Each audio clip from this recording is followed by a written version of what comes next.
কারখানা, সংসদ ভবন, কোটি কোটি বিলিয়ন টন ওজনের তা এনে দিতে পারেন। সুবহানাল্লাহ বলেন। এই জন্য সহিহ মুসলিমের হাদিসে এসছে, আমার প্রিয় নবী সাল্লাল্লাহু আলাইহি ওয়াসাল্লাম বলেছেন, ওয়া ইন্না মিন ইবাদিল্লাহি মান লাউ আকসামা আলাল্লাহি লা বাররা। আল্লাহর এমন কিছু বান্দা আছে, আল্লাহর কাছে যা দাবি করে সাথে সাথে আল্লাহ কবুল করে ফেলেন। তখন ওই দাবি আর আপনার দাবি থাকে না। আল্লাহর ওলি যখন আল্লাহর কাছে কি করেন, দাবি করে বসেন। সুবহানাল্লাহ বলেন। ভাইরা আমার, এই সমস্ত ওলিয়া উলিয়া প্রাচীন কাল থেকে পৃথিবীতে চলে আসতেছেন, কিন্তু আমার নবী সাল্লাল্লাহু আলাইহি ওয়াসাল্লামের পরে যেহেতু পৃথিবীতে কোনো নবী নাই, কথা বলেন, আগে এক নবীর যুগে আরো হাজার হাজার নবী থাকতো। এক নবীর যুগে হাজার হাজার কি নবী থাকতেন, কিন্তু আমার নবীর পরে তো আর নবী নাই। অতএব নবী করিম সাল্লাল্লাহু আলাইহি ওয়াসাল্লাম তিনি বলে দিয়েছেন যে আমার উম্মতের আলিম যারা, এরাই হলো বনী ইসরাইলের এক একজন নবীর সমান। উলামা উম্মতি কাম্বিয়ায়ে বনী ইসরাইল। নবীজি বলেছেন আমার উম্মতের আলিম যারা, তারা বনী ইসরাইলের একজন নবীর সমান।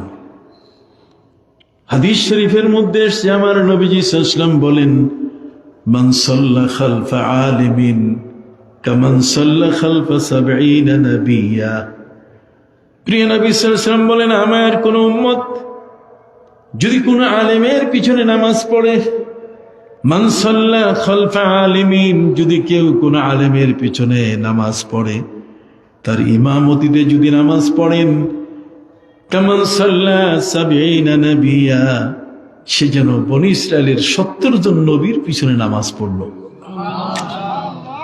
কথা কি বুঝতে পারছেন? এই আলিম ওলামাদের মধ্যে কিছু ভাগ আছে, পার্থক্য আছে। এই আলিম ওলামাদের মধ্যে যারা মহিলাদেরকে নিয়ে মিছিল করে, ওরা ওলিয়া উলিয়া হইতে পারে না, যদিও কেউ টাটকা ওলি বলে। জিন্দা ওলি যদি 1000 বারও বলে, ও জিন্দা ওলি হবে না, কারণ মহিলাদেরকে ঘর থেকে বের করেছে। ওয়াকারনা ফি বুয়ুতিকুন্না ওয়ালা তাবাররাজনা তাবাররুজাল জাহিলিয়াতিল উলা। মহিলা বাহির হলেই শয়তান কয়, ওই দেখ ম্যাডাম আসতেছে। কথা বুঝেন নাই? তখন জায়গা বেজাগায় তার দৃষ্টি নিয়ে যায়। কথা বল না, ইজা খারাজাতিল মারআতু ইস্তাশরাফা লাহু শাইতান।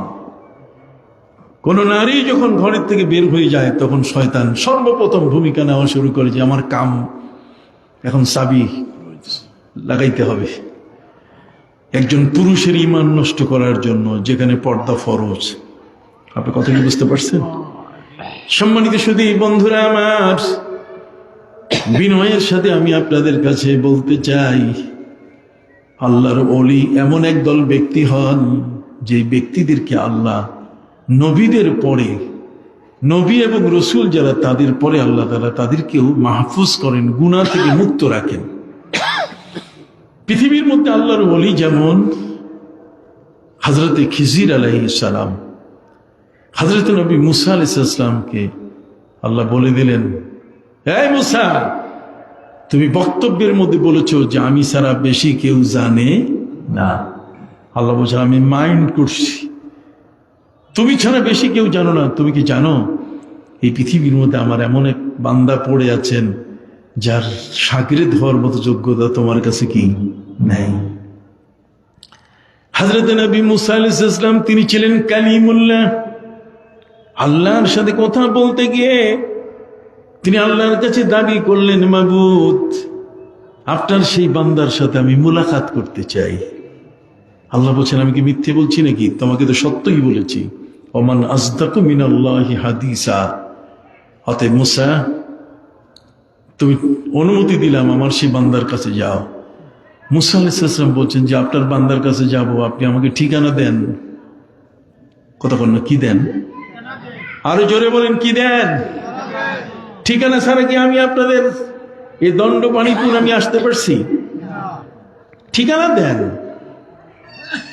আল্লাহ পাক রব্বুল আলামিন বলে দিলেন, মুসা, আমি তোমাকে ঠিকানা দিয়ে দিলাম, একটা দরিয়া আছে, পৃথিবীর মধ্যে একটা বড় ধরনের সাগর আছে, যে সাগরটার নাম হচ্ছে একজন আল্লাহর ওলির নামে।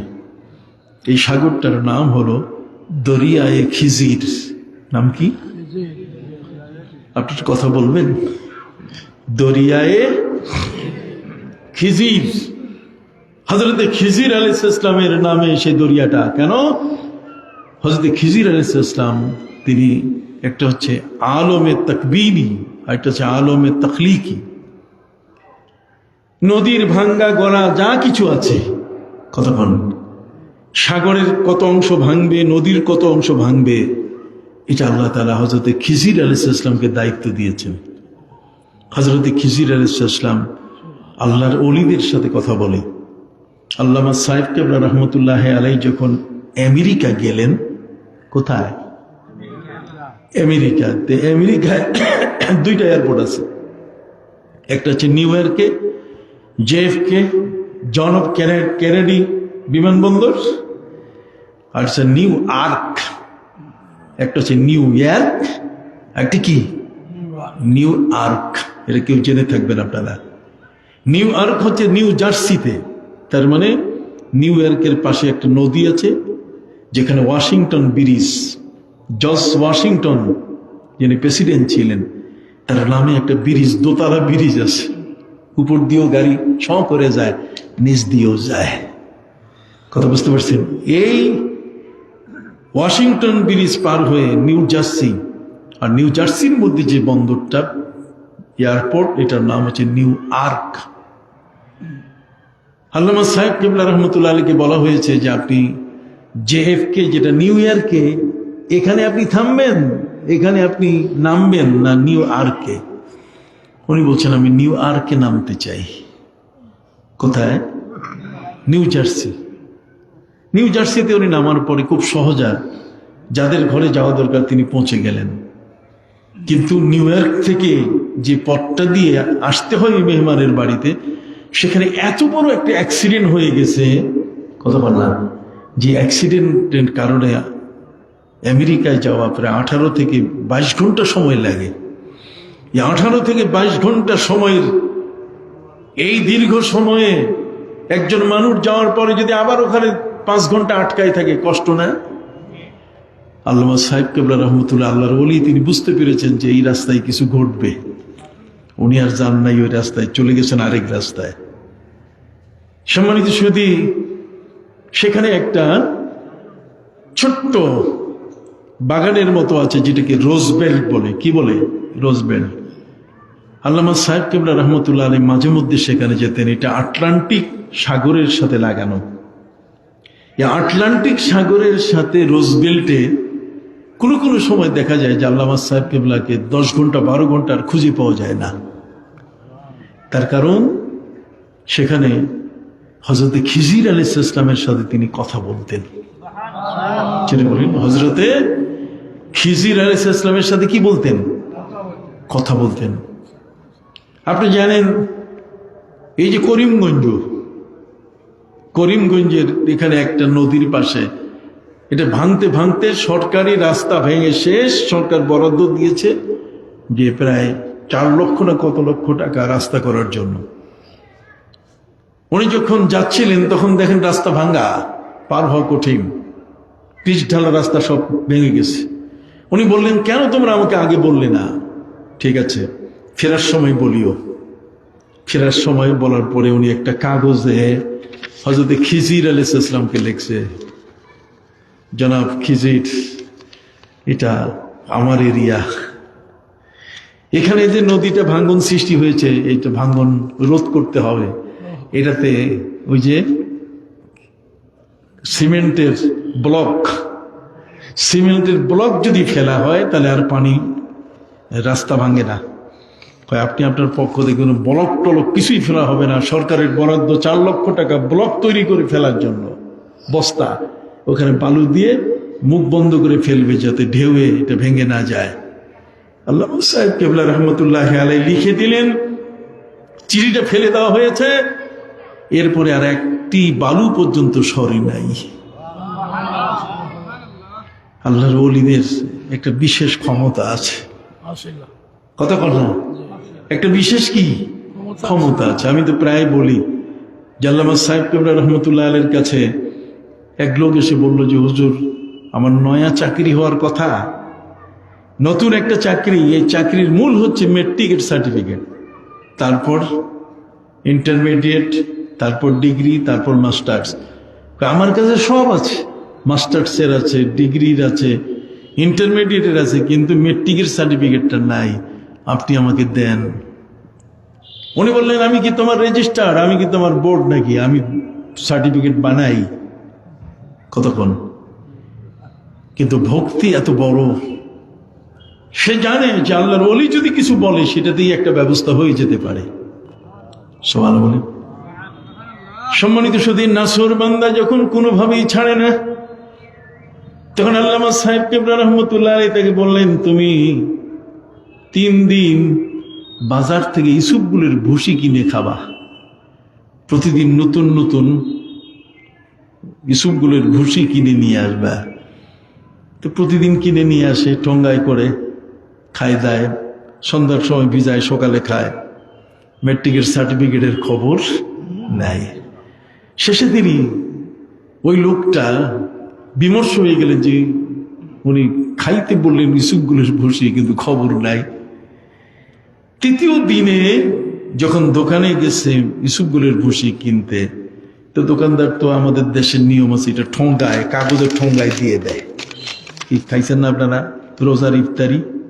কতক্ষণ ঠোঙ্গাই দিয়ে দেয়। অতএব আল্লামা সাহেব কেবলা রহমতুল্লাহ আলাইহি তাকে বললেন, তুমি ইসুফগুলের ভুসি খাও। 3য় দিনে বাজার থেকে ইসুফগুলের ভুসি কিনতে যখন যে ঠোঙ্গাটা দিয়েছিল বাড়িতে এনে খুলে দেখে, ওইটাই তার মেট্রিকের সার্টিফিকেট। এটাই তার মেট্রিকের কি সার্টিফিকেট, মেট্রিকের সার্টিফিকেট। তার মানে ওই যে তার বাড়িতে সার্টিফিকেট, কাগজ কে জানি বিক্রি করে দিছে, এটা নিয়ে গেছে ওই ঠোঙ্গাওয়ালার কাছে। ঠোঙ্গাওয়ালা ওইটা আর কিছু করে না, এটা দিয়ে একটা ঠোঙ্গা বানাইয়া আরেকজনের কাছে বিক্রি করছে। কিন্তু শেষ পর্যন্ত যে মালিকের কাছে আল্লাহর ওলির মাধ্যমে ফিরে আসবে, সেই ধারণাটা তার ছিল না। আপনি কি বুঝতে পারছেন আমার কথা? সম্মানিত শুধু খুব শান্তভাবে আপনাদের কাছে বলে যাচ্ছি, আল্লাহর ওলিদের আমাদের এত প্রয়োজন। এই সিলেটের জমিনে যদি শাহজালাল ইমানি রহমতুল্লাহ আলাইহি না আসতেন, এখানে যদি দিন প্রচার না করতেন, তাহলে এই জমিনটা বড় কঠিন ছিল। গোবিন্দরাজ, গৌর গোবিন্দের দেশ ছিল। এই দেশের মধ্যে ইসলাম প্রবেশ করানো আর লোহার মধ্যে আঙ্গুল ঢুকানো সমান ছিল। কথা বল না, এই লোহাটার মধ্যে আঙ্গুল সহজে ঢুকান যায়? সহজে ঢুকানো যায় না। আল্লামা সাহেব কেবলা রহমতুল্লাহ আলাইহি, তার পূর্বে যারা এখানে এসেছেন, আপনারা সিলেটের মানুষ বড় ভাগ্যবান। এমন কতগুলো আল্লাহর ওলির দেহ আপনাদের মাটিতে মিশে আছে, যে জমিনটার মধ্যে আল্লাহর নজর অনেক বড়। রহমতের নজর এই জমিনে সবচেয়ে কি বড়। যদিও উল্টা পাল্টা লোক আছে, এটা থাকবেই। হাতের 5টা আঙ্গুল কিনা সমান না। তবে 360 জন অলি একসাথে একটা জমিনের মধ্যে এসে যাওয়া, এটা চারটিখানি কথা নয়। হযরত শাহজালাল ইমানি রহমতুল্লাহ আলাইহি যখন তিনি খাজা আজমেরি রহমতুল্লাহ আলাইহির দরবার হয়ে যখন আসতেছিলেন, তখন তাকে জালালি কবুতর দেওয়া হয়েছিল। ওই যে 2টা কবুতর দেওয়া হয়েছে, ওই কবুতর এটা এসে সিলেটে নাম হয়েছে কি জালালি। শাহজালাল নাম হয়েছে কি শাহজালাল। আর শাহজালাল রহমতুল্লাহ আলাইহির ভাগ্নার সাথে আসছে, তার নাম হলো শাহপরান। ওই যে টিলাগড়ে শুয়ে আছে। কথা বুঝছেন? মায়ের কাছে মামু বাড়ির কিস্সা আপনাদের কাছে আমি এগুলো বলছি এই কারণে, আমরা কিন্তু ভুলে যাচ্ছি এই সমস্ত ব্যক্তিদেরকে। কি বলেন, ঠিক কিনা? শাহজালাল ইমানি রহমতুল্লাহ আলাইহি তিনি মুরিদদেরকে বললেন যে আমার কবুতরের বাচ্চাগুলো জন্ম নেয়, গেল কই? ডিম থেকে ফুটে যায় কই? মুরিদ বলে, হুজুর আপনার ভাগ্না শাহপরান সব খাইয়া ফেলে। যাও ডাকাই নিয়ে আসো। মুরিদ টিলা করে গেছে, যাওয়ার পরে দেখে টিলার উপরে হযরতে শাহপরান রহমতুল্লাহ আলাইহি সেজদায় পড়ে তিনি আল্লাহর ইবাদতে ব্যস্ত। অনেক পর যখন মাথা তুলছেন, জিজ্ঞেস করে পাশে একটা মানুষ জিজ্ঞেস করে, কি হয়েছে, কেন আসছো এই জায়গায়, ডিস্টার্ব করো? উনি বলেন, আপনার মামু আপনাকে যাইতে বলছে, আপনি খালি কবুতর বাচ্চা ফুটাইলে আপনি খাইয়া ফেলেন। যাও। ওনার কাছে যত কবুতর খাইছে সবগুলোর পেখম ছিল, উনি একটা একটা করে পেখম উড়াই দিলেন। যাও মামুকে গিয়ে বলো আগে আমার কবুতরগুলো তার কাছে যাও। এক একটা পেখমে এক একটা কবুতর জিন্দা হইয়া শাহজার আলী আমিনী রহমতুল্লাহ আলাইহির দরগাহে আসা শুরু করলো। ইতিহাস কে বলবে আপনাকে? ইতিহাস তো বই পড়ে না মৌলবীরা, এরা মাজার ভাঙ্গে। কতক্ষণ না, এরা কি ভাঙ্গে? মাজার ভাঙ্গে। আরে বেটা, তুমি জানো না মাজার কি অপরাধ করেছে? সেখানে যিনি শুয়ে আছেন তার জীবনী একটু পড়ো না। এখানে সেজদা করলে তার গলা চিপে উঠাও। যে ব্যক্তি শিরক করছে তাকে ধরো।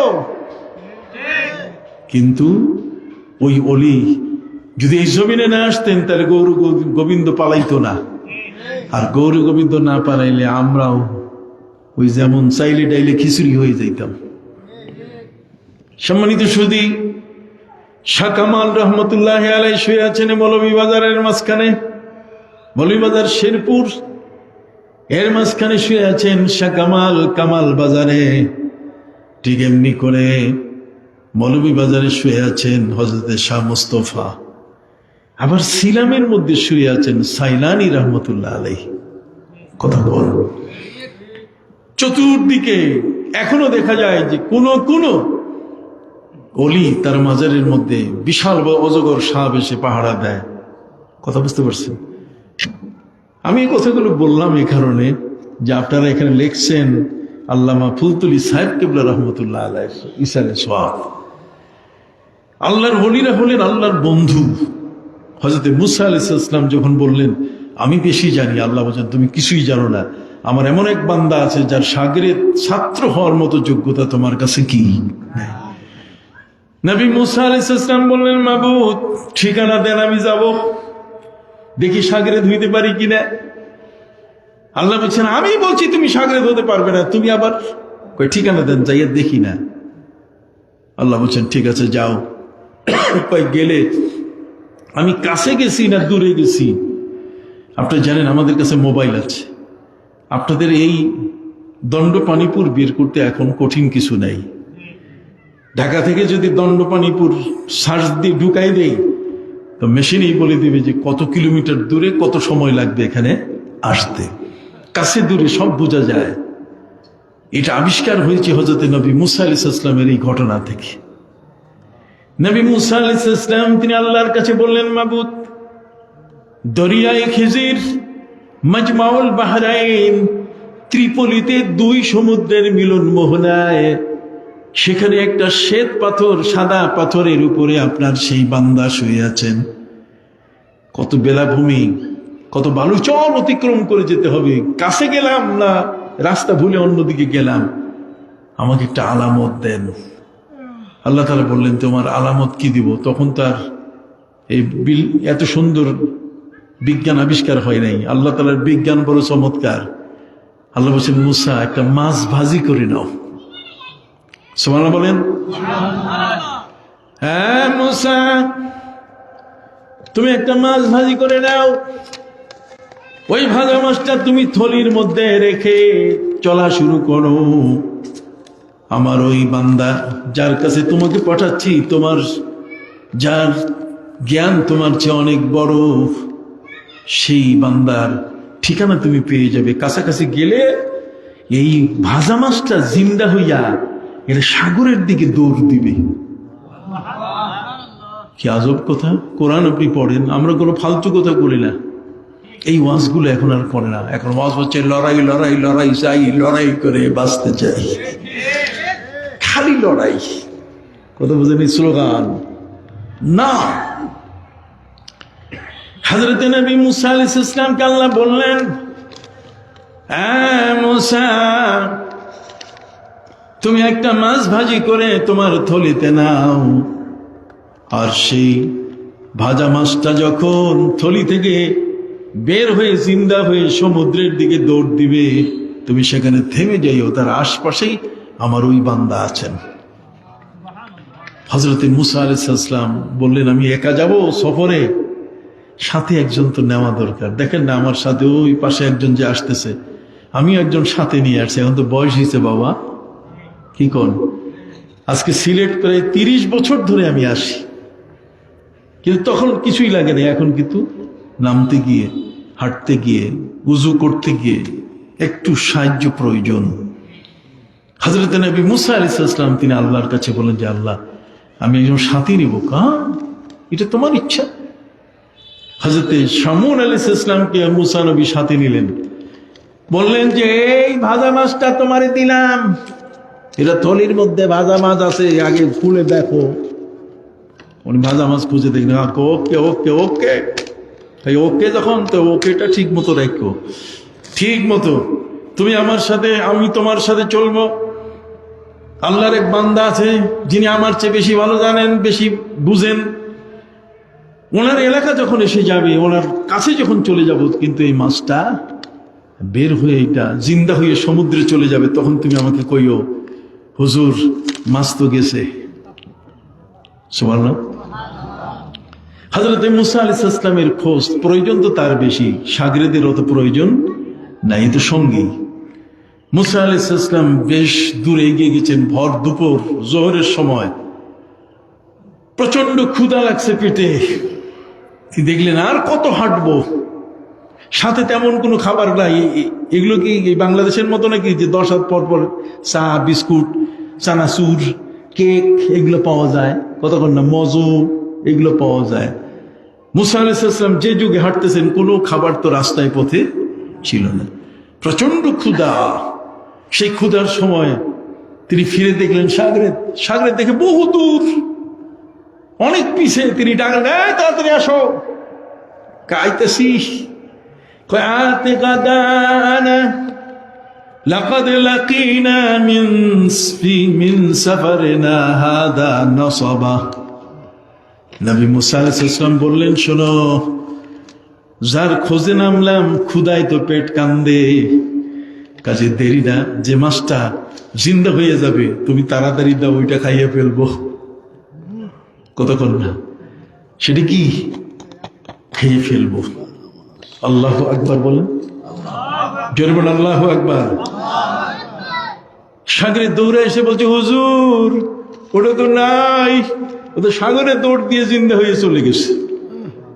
কও কি, তুমি আমারে বলো নাই কেন? বলি নাই, আমি ভুলে গেছি। দেখছেন কারবার, কত ইম্পর্টেন্ট একটা জিনিস। সাগরেদ বলছে, আমি কি ভুলে গেছি। মুসা নবী তো খুব জালালি মেজাজের, তিনি তাকে বললেন, কেন ভুলে গেলে? কে তোমাকে ভুলালো? তখন সেই সাগরেদ বলা শুরু করলে, ওয়ামা আনসানিহু ইল্লা শায়তান, শয়তান আমাকে ভুলাই দিছে। এই জন্য আমাদের দেশের সিস্টেম আর সৌদি আরবের মধ্যে হোটেলের সিস্টেম আলাদা। এক সৌদি আরব অ্যারাবিয়ান আমাকে নিয়ে একটা হোটেলে গেল, তো সে দেশের নিয়ম হচ্ছে আপনি যা খাবেন ওখানে চার্ট দেওয়া আছে, আপনাকে বলে দিতে হবে কম্পিউটারে যে আপনি মুরগি খাবেন ফ্রাই, কতক্ষণ না আপনি রুটি খাবেন, না আপনি সেখানে অন্য কিছু খাবেন, কোক লাগবে না কি লাগবে, সবকিছু আপনার বলে দিতে হবে। তারপর পানি কয়টা পয়সা দিয়ে তারপর খাবার আনতে হবে। সম্মানিত শুধু পয়সা দিয়া এই অ্যারাবিয়ান আমারে খাওয়াইলো, সে মেন্দি ছাগলের গোশত, যেটা মাটির নিচে পাকায়। খাইতেছি, খাওয়া দাওয়ার পরে একটা পানির প্রয়োজন হলো।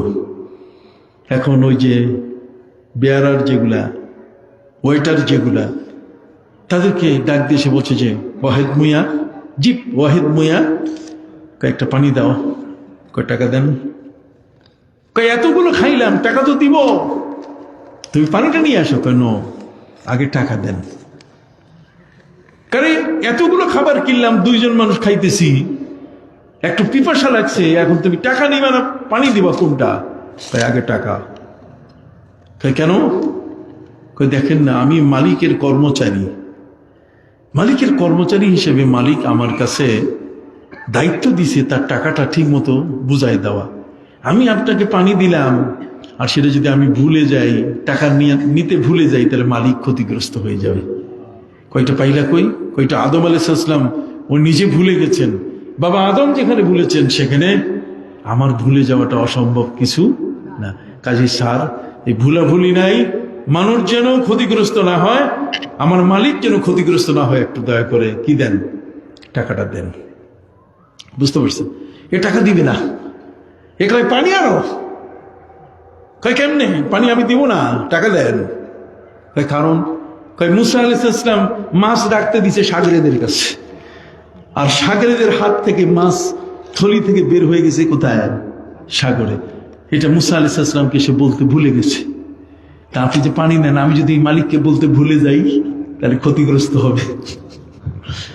আপনার কথা বুঝছেন? আমাদের দেশে তো হোটেলে বসলে এটা দাও ওইটা দাও, এই সেই ওই সেই, তারপর যে দেয় সে মুখস্থ করে আপনার কাছ থেকে টাকা নেয়। পেটের মধ্যে জিনিস গেলে ওটা আর মনে থাকে না। কথা বল না, পেটের মধ্যে যদি খাবার যায় সেটা কি মনে থাকে না। আল্লাহ আকবার বলেন। ইসলামের কতগুলো সিস্টেম আছে। হযরতে নবী মুসা আলাইহিস সালাম তিনি বললেন, কি হলো, মাছ গেল কই, তাড়াতাড়ি দাও, ক্ষুধা লাগছে। কয় মাছ তো জিন্দা হইয়া সাগরে গেছে। কয় তাহলে চলো, ফারতাদ্দা আলা আসারিহিম কাসাসা। কথা বলতে বলতে কয় চলো ব্যাক করো, কোন জায়গায় মাছটা চলে গেছে, ওই জায়গায়। দুইজনে ওখানে পৌঁছার পরে কোরআন বলছে, ফাওয়াজাদা আবদাম মিন ইবাদিনা রাহমাতাম মিন ইনদিনা ওয়া আল্লামনাহু মিন লাদুন্না ইলমা। দুইজনে ওখানে যেখানে মাছ চলে গেছে সেই জায়গায় পৌঁছার পরে দেখে আসলে একটা পাথরের উপরে একজন মানুষ সাদা কাপড় মুড়ি দিয়ে শুয়ে আছে। আল্লাহ সত্য বলছেন না? জোরে বলেন, আল্লাহ সত্য বলছেন না? হযরতে নবী মুসা আলাইহিস সালাম তিনি কাছে গিয়ে বলছে, ওস্তাদজি ওস্তাদজি। কাপড়ের ভিতর থেকে উনি প্রশ্ন করছেন, কে তুমি? আমি মুসা। তো চলো, ভর্তি শেষ। ভর্তি কি শেষ? ভর্তি এখন গোয়িং অন না, গোয়িং লক হয়ে গেছে। কথা বুঝে গেছে? ভর্তি কি শেষ, এখন আর ভর্তি নেই, এখন কাউকে নেওয়া যাবে না। মুসা আলাইহিস সালাম বলছেন, আমার একটু নেন। কয় না, ইন্নাকা লান তাস্তাতিয়া মাইয়া সবরা, তোমার ধৈর্য নাই। উনি কাপড়ের ভিতরে, অথচ উনি বলে দিতেছেন যে মুসা আলাইহিস সালামের মধ্যে কি নাই, ধৈর্য নেই। লাঠি আছে, ধৈর্য। যার হাতে লাঠি থাকে তার ধৈর্য কম, খালি মারতে চায়। কতক্ষণ না, একটা ডান্ডার মজা 100টা আন্ডা, 100টা ডিমের মাপলেট। কতক্ষণ না। এই জন্য মুসা আলাইহিস সালাম ছিলেন জালালি মেজাজের। কতক্ষণ না, জালালি মেজাজের সেই নবী মুসা আলাইহিস সালাম। তিনি বললেন, হুজুর আমি তো আসছি। কয় কে? আমি মুসা। কয় কি জন্য? কয় ক্বালা লাহু মুসা হাল আত্তাবিউকা আলা আন তুআল্লিমানি মিম্মা উল্লিমতা রুশদা। আপনার কাছে কিছু বেলায়েত, আল্লাহর ওলির কিছু এলেম আছে, ওইটা নেওয়ার জন্য আমি আসছি। বুঝতে পারছেন কথাটা? উনি বলছেন, লাম তাস্তাতিয়া মাইয়া সবরা, এইটা নিতে গেলে যে ধৈর্য দরকার, তোমার কাছে সেই ধৈর্য কি নাই। আমাদের দেশের মধ্যে এরকম অনেকেই ধৈর্য হারা হয়ে ড্রপ আউট হয়, ক্লাস 9 পর্যন্ত পড়ে আর 10-এর পরীক্ষা দেয় না। কতক্ষণ না। আবার কেউ মেট্রিক পাস করার পরে ইন্টারমিডিয়েট, কি পড়বো, বাপের জমি আছে, কত ড্রপ আউট হয়। তার মানে ইন্টারমিডিয়েট পাস করে না, ডিগ্রি পাস করে না, মাস্টার্স পাস করে না, খালি জমি বেচে খায়। কতক্ষণ না, বাপের জমি বেচে খায়। আরে বাপের জমি তুমি বেচবা কেন? বাপ তো বাপের জন্য তার জমি। তোমাকে আল্লাহ বড় করেছেন, এখন তোমার রেজেকের দুয়ার খুলে দিয়েছেন। কতক্ষণ না, তুমি পৃথিবী ঘুরো, সেখানে ওয়াবতাগু মিন ফাদলিল্লাহ, আল্লাহ তোমার জন্য সেখানে রেজেকের অনেক দুয়ার খুলে রেখেছেন, সেগুলো তুমি তালাশ করো। না বাবা দেন, মা দেন। কেন ভাই? তোমাকে তো তিনি শিক্ষিত করতে তোমার পিছনে 10টা টাকাও কম দেওয়ার ব্যাপারে তিনি ছিলেন না, বরং প্রতিটি মুহূর্তে যাতে তোমার টাকা পয়সা কম না হয় খোঁজ নিতেন। ঠিক কিনা? হযরত নবী মুসা আলাইহিস সালাম তিনি বললেন, হুজুর আপনি আমার মধ্যে ধৈর্য পান না, এটা ঠিক, কিন্তু আপনি যদি আমাকে সাথে নেন, সাতাজিদুনি ইনশাআল্লাহু সাবিরান ওয়ালা আসি লাকা আমরা, আমি ধৈর্যের সাথে আপনার সাথে থাকব, আমি আপনার বিরোধিতা করব না। যখন দেখলেন হযরত মুসা আলাইহিস সালাম কোনো মতেই তাকে ছাড়তেছে না, তখন হযরত খিজির আলাইহিস সালাম শর্ত দিলেন, ক্বাল ইনিত্তাবা'তানি ফালা তাসআলনি আন শাইইন হাত্তা উহদিসা লাকা মিনহু যিকরা। খবরদার, তুমি যদি আমার এখানে থাকো আমার সাথে, তাহলে ফার্স্ট হচ্ছে তোমার মুখের মধ্যে কষ্টেপ লাগাবা, কোনো প্রশ্ন করতে পারবে না। সুবহানাল্লাহ। এই জন্য আল্লাহর ওলিদের দরবারে ওলি হইতে গেলে মুখটা কি রাখতে হয়? বন্ধ রাখতে হয়। লা তারফাউ আসওয়াতাকুম ফাওকা সাওতিন নবী ওয়ালা তাজহারু লাহু বিল কওলি কাজহরি বা'দিকুম লিবা'স আন তাহবাতা আমালুকুম ওয়া আনতুম লা তাশউরুন। খবরদার, আল্লাহর ওলি যারা, তাদের কিন্তু মুখ বন্ধ রাখতে হবে, তাদের সামনে মুখ বন্ধ করতে। ওলির সামনে যদি বলে এইটা কি ওইটা কি, আপনি আবার পাগড়ি ছোট করলেন কেন, খবরদার। এই ধরনের আল্লাহর বন্ধুরা আমাদের সমাজে বিচরণ করে করে ইসলাম আমাদের কাছে এনে দিয়েছেন। তার মধ্যে আল্লামা সাহেব কেবলা রহমতুল্লাহ আলাই পূর্ববর্তী ওলিদের জীবনকে জিন্দা করে আমাদের সামনে উপস্থিত করেছেন। আল্লামা সাহেব কেবলা রহমতুল্লাহ আলীর মতো ব্যক্তি যদি না আসতেন, তাহলে আমরা এই বহু ওয়াহাবি নজদিদের খপ্পরে পড়ে, কতক্ষণ না, যারা অলি বিরোধী, মাজার বিরোধী, তাদের সময়কালে আপনি দেখেন না, আনোয়ার চৌধুরী যখন এখানে ছিলেন আপনাদের সিলেটের, তখন মাজারে হামলা হয়েছে না? এই যাবত প্রায় 113টা মাজার ভেঙে ফেলা হয়েছে। কি দরকার বাবা, এটা ভাঙবেন কেন? ভাঙার তো প্রয়োজন নেই। এখানে সেজদা করলে সেই লোকটাকে আটকান, তাই না? একটা বিধান, একটা নিয়মের মধ্যে তাকে রাখাও। অতএব আমি দৃঢ়ভাবে বিশ্বাস করি যে আল্লামা সাহেব কেবলা রহমতুল্লাহ আলাইয়ের মতো ব্যক্তি তিনি, এবং আল্লামা ইয়াকুব বদরপুরি রহমতুল্লাহ আলাইয়ের মতো ব্যক্তি, যার আলালপুরের কুলাউড়া এই যে গত 2-3 দিন আগে মাহফিল হয়ে গেল, এ সমস্ত বুজুর্গান আমাদের সমাজের মধ্যে আসার কারণে মাথার টুপি আমরা এসেছে, নাহলে টিকি আর টুপির মধ্যে আমরা পার্থক্য করতে পারতাম না। আমাদের গায়ের পোশাকের পরিবর্তন হয়েছে, আমাদের ঘরের মধ্যে পর্দা এসেছে, আমরা হালাল উপার্জন করতে শিখেছি, কথা বল না? আমরা পাপ এবং অন্যায় এই ধরনের বাজে কিছু কর্ম থেকে নিজেদেরকে আমরা রক্ষা করেছি। আল্লাহর ওলিরা কখনো কোনো খারাপ পরামর্শ আমাদেরকে দেন। এই জন্য আল্লাহ বলছেন আতিউল্লাহ ওয়া আতিউর রাসূল ওয়া উলিল আমরি মিনকুম, তোমরা আল্লাহকে মানো, তার রসুলকে মানো, এবং তার অলি বান্দা যারা, তার বন্ধু যারা, তাদেরকে মানো। আল্লাহর বন্ধুরা সবসময় নবীর প্রেম ভালোবাসা আমাদেরকে দেন। অতএব